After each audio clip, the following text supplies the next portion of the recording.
नमस्कार, आप देख रहे हैं अब की बार किसकी सरकार। मैं हूं आपके साथ प्रिया सिंह सोमवंशी। नमस्कार, आपके साथ मैं हूं गौनिका अरोड़ा। इस वक्त की बड़ी खबर आपको बता दें, कल संसद के दोनों सदनों में राम मंदिर पर धन्यवाद प्रस्ताव लाया जाएगा।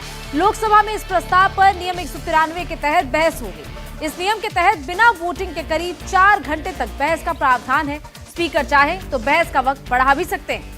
सोर्सेस ये भी बता रहे हैं कि राम मंदिर पर कल जो धन्यवाद प्रस्ताव लाया जाएगा उसमें इस बात पर पूरा जोर होगा कि प्रभु राम भारत और भारतीयता के प्रतीक हैं। भगवान राम एक भारत, श्रेष्ठ भारत और भारतीय संस्कृति के प्रतीक हैं। आपको याद होगा, कुछ ही दिन पहले संसद सत्र की कार्रवाई एक दिन यानी 10 फरवरी तक के लिए बढ़ाई गई। अब कल राम मंदिर पर धन्यवाद प्रस्ताव लाया जाएगा। कल ही लोकसभा में शाम को 5 बजे प्रधानमंत्री नरेंद्र मोदी का संबोधन भी होगा।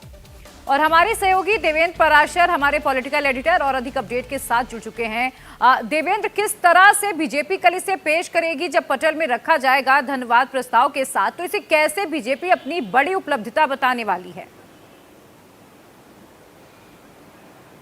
इस प्रस्ताव की गंभीरता को आप इसी हिसाब से समझ सकती हैं कि बीजेपी ने अपने सभी सांसदों के लिए व्हिप भी जारी किया है। और व्हिप का मतलब आप समझ सकती हैं कि सभी सांसदों को सदन में मौजूद रहने को कहा गया है। तो कुल मिलाकर बीजेपी की ये कोशिश रहेगी कि जिस राम मंदिर को, भव्य राम मंदिर को वो भारतीय संस्कृति के प्रतीक के तौर पे बता रही है, एक भारत श्रेष्ठ भारत के प्रतीक के तौर पे बता रही है, उस राम मंदिर का जब निर्माण हो गया तो ऐसे में जब मौजूदा संसद के कार्यकाल का सत्र का ये आखिरी दिन होगा तो वहाँ पर एक धन्यवाद प्रस्ताव दिया जाए। और आप समझा जा सकता है कि जब इस पर स्पीच होगा तो उस स्पीच में खास तौर पर प्रधानमंत्री नरेंद्र मोदी कैसे इसे एक तरफ तो संस्कृति के प्रतीक के तौर पे बताएंगे, दूसरी तरफ ये भी बताने से शायद गुरेज ना करें कि किस प्रकार से अपोजिशन के द्वारा राजनीतिक बाधाएं खड़ी करके इस भव्य राम मंदिर के रास्ते में बाधा पैदा करने की कोशिश की गई थी। तो एक गर्मा गर्म से भरपूर दिन कल आप समझ सकती हैं। और जब लोकसभा चुनाव सामने हो, संसद के दोनों संसद के दोनों सदनों में